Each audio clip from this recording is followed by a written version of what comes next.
Statistics के बारे में बात कर रहे हैं। हम देख रहे हैं वेरिएंस और साथ में स्टैंडर्ड डेविएशन।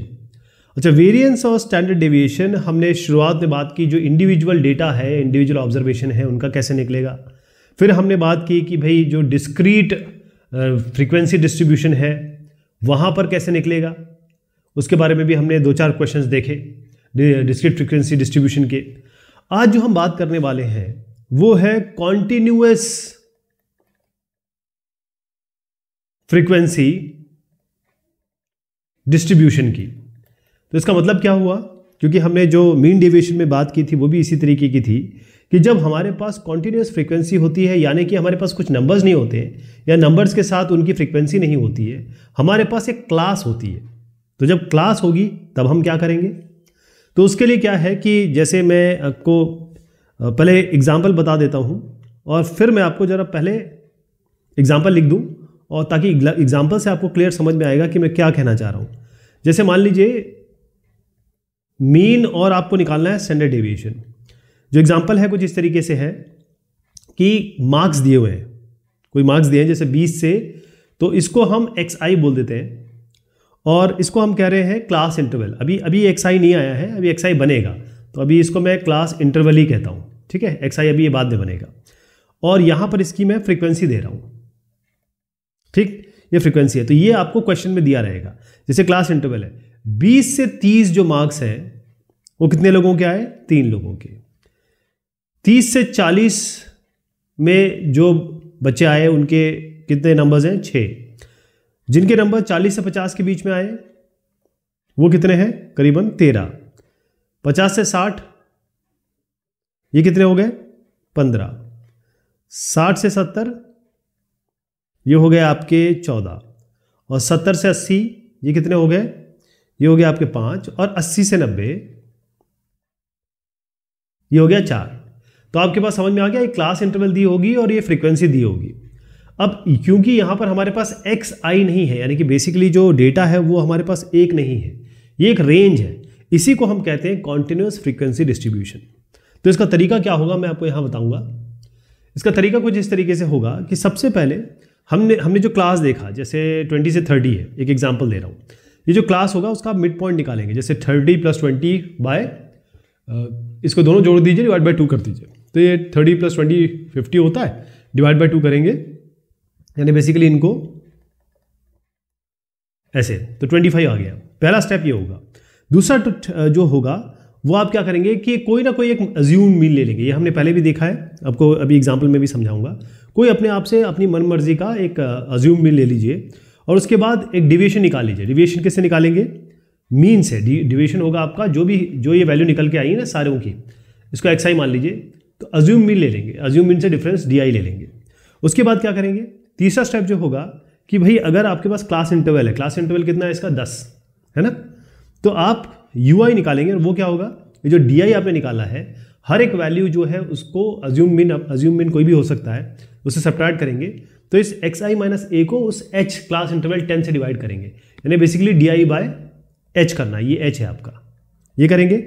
और उसके बाद क्या करेंगे, आपका जो ui आया है उसको मल्टीप्लाई कर देंगे f फ्रीक्वेंसी से, यानी कि आपको सिग्मा ui fi निकालना है, मल्टीप्लाई करके ऐड कर देंगे। इसी तरीके से फिर पांचवा स्टेप जो होगा उसमें ui² निकालना है, और ui² निकालने के बाद फिर से आपको fi को ui² से मल्टीप्लाई करना है और उसका सिग्मा कर देना है, ऐड कर देना है, और फाइनली मैं जो आपको फॉर्मूला बता रहा हूं वो लगा देना है। फॉर्मूला क्या होगा, वेरिएंस निकालता है, आपको मैंने पहले ही बताया था, स्टैंडर्ड डेविएशन से पहले हम हमेशा वेरिएंस निकालते हैं और उसका अंडर रूट कर देते हैं, तो स्टैंडर्ड डेविएशन आ जाता है। तो वेरिएंस कैसे निकलेगा, देखिए h² क्या हो गया, ये क्लास इंटरवल 1/N जो कि सिग्मा f है, मतलब फ्रीक्वेंसी का एडिशन है। यहां पर सिग्मा आएगा fi ui का स्क्वायर, मतलब ये जो आपने यहां पर निकाला है। अब इसको माइनस करेंगे, ब्रैकेट में देंगे 1/N, अगेन ये N जो है सिग्मा f है, मतलब जितने भी अभी आपको क्वेश्चन से समझाऊंगा कि जो नंबर सिग्मा f सारी फ्रीक्वेंसीज को जोड़ के आएगा वो होगा। अब यहाँ पर सिग्मा fi ui करेंगे, ठीक, और इस पूरे का स्क्वायर करेंगे। क्लियर हो गया, ऐसे निकाला जाएगा। ये एक एग्जाम्पल लेके चलते हैं और उससे आपको क्लियर हो जाएगा कि हम या इस सवाल का जवाब कैसे बनाएंगे। तो इसमें एक चीज़ आती है, मीन निकालना होता है। तो मीन निकालने का फॉर्मूला भी इसमें आप समझने की कोशिश करेंगे। देखिए, सबसे पहले जैसे मैंने आपको बताया, इसका मिड पॉइंट निकालिए। तो ये xi अब यहां बनेगा 20 + 30 / 2 25। 30 और 40 को जोड़िए, डिवाइड बाय 2 करिए, कितना आएगा 35। तो सारे लिख देता हूं मैं, इसी तरीके से सारे करने हैं। ये 45, ये 55, ये 65, ये 75, ये 85। ये आपका xi आ गया है। ओके, अब आपको मैंने क्या कहा था, ui निकालना। ui क्या होगा, ये होगा xi, मतलब ये वाला xi हो गया, ये होगा xi और माइनस अज्यूम मीन।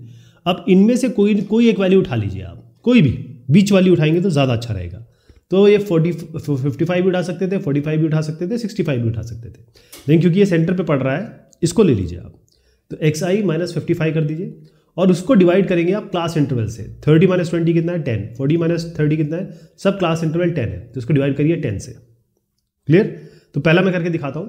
जैसे xi है 25 - 55 करिए और डिवाइड बाय 10 करिए, तो कितना आएगा 25 माइनस ये 55 होता है -30 और डिवाइड बाय 10 ये होगा -3। क्लियर। इसी तरीके से बाकी कर लेंगे। तो यहाँ पर मैं डायरेक्ट लिख देता हूँ -2 हो गया है, -1 0 1। नंबर पे ध्यान मत दीजिए आप, कॉन्सेप्ट पे ध्यान दीजिए कि स्टेप वाइज करना क्या है। अब आपको क्या करना है, इस ui का होल स्क्वायर निकाल लेना है। तो ui का होल स्क्वायर निकालेंगे। 3 3 = 9, ये 4, ये 1 0 1 2 2 का 4 और 3 3 का 9। अब पहले आप क्या करेंगे, fi को ui से मल्टीप्लाई करेंगे, मतलब 3 × -3, मतलब हमको निकालना है fi ui, ठीक है। और फिर निकालेंगे fi ui का होल स्क्वायर। तो fi ui निकालेंगे तो 3 3 - 9 ये हो गया 3 fi ui कर रहे हैं ना। तो आपका पहला जो आया वो आया 3 × -3 -9, 6 × -2 -12 लाइक दिस। तो ये आपको पूरा कॉलम मिल जाएगा। ये होगा -13 0 14 10 और 12। अब आप fi ui स्क्वायर मल्टीप्लाई करेंगे, यानी कि इसी को आपको अब इससे मल्टीप्लाई करना है, इस कॉलम को अब इस कॉलम से मल्टीप्लाई करना है। तो क्या बनेगा 3 × 9 9 3 से 27 हो गया। ये होगा 6 4 से 24। ऐसे बाकी सब कर लेंगे। 24 13 0 14 20 36 ये हो गया। अब आपको फॉर्मूला याद है, हमको क्या चाहिए था, fi ui होल स्क्वायर का सिग्मा चाहिए और सिग्मा fi ui चाहिए। n आपका सिग्मा f से आता है, फ्रीक्वेंसी जोड़ेंगे, h तो खैर हमें पता ही है। तो क्या क्या हमको जोड़ना है इस टेबल में, एक तो आपको सिग्मा fi जोड़ना है, मतलब ये जो कैपिटल N है वो कुछ नहीं है, वो सिग्मा fi है, मतलब इसको जोड़ दीजिए, इस कॉलम को पूरा जोड़िए। ये आएगा आपका 60, ये 60 हो गया। अब fi ui sigma fi ui चाहिए, तो fi ui इन सबको जोड़ दीजिए। ये आपका आ रहा है 2। देखिए कितना आसान हो गया, क्योंकि नेगेटिव पॉजिटिव है तो बहुत छोटा नंबर आएगा इसमें। अब सिग्मा fi ui स्क्वायर चाहिए, sigma fi ui whole square चाहिए, इनको जोड़ दीजिए। ये आपका 134 आ रहा है, राइट। ये हो गया। अब मैंने आपसे बताया था कि सबसे पहले आपको इसमें मीन निकालना है। तो मीन कैसे निकालेंगे, मीन निकालने का फॉर्मूला याद है आपको, हम पहले कर चुके हैं। मीन निकालने का फॉर्मूला क्या होता है, इसके पहले वाले डिस्कशन में मैंने मीडियन भी निकालने का तरीका बताया आपको। तो इस बार मीन देख लेते हैं। मीन क्या होगा, मीन बेसिकली x बार रिप्रेजेंट करते हैं। ये होता है जो अज्यूम मीन लिया आपने, प्लस जो h है, h यहाँ पर आएगा सिग्मा fi ui, मतलब ये वाला टर्म लेंगे जो आएगा, और डिवाइडेड बाय कैपिटल N। यानी क्या करेंगे आप, तो आप चेंज कर देता हूँ क्योंकि कैलकुलेशन कर रहे हैं। तो a अज्यूम मीन कितना है आपका, ये आपने लिया था 55, ये 55 था ना, तो 55 हो गया, प्लस h कितना है आपका, क्लास इंटरवल 10 है, इंटू सिग्मा fi ui आपका 2 आ ही रहा है, और डिवाइडेड बाय कितना है कैपिटल N, ये है 60। ये किसका कितना निकल के आ रहा है 55.33। ये आपका मीन निकल के आया। अब वेरिएंस कैसे निकालेंगे, वेरिएंस का फॉर्मूला मैं दोबारा नहीं लिख रहा हूँ, वेरिएंस का फॉर्मूला हमको ये यूज़ करना है, मैं डायरेक्ट यूज़ करूँगा, ठीक है।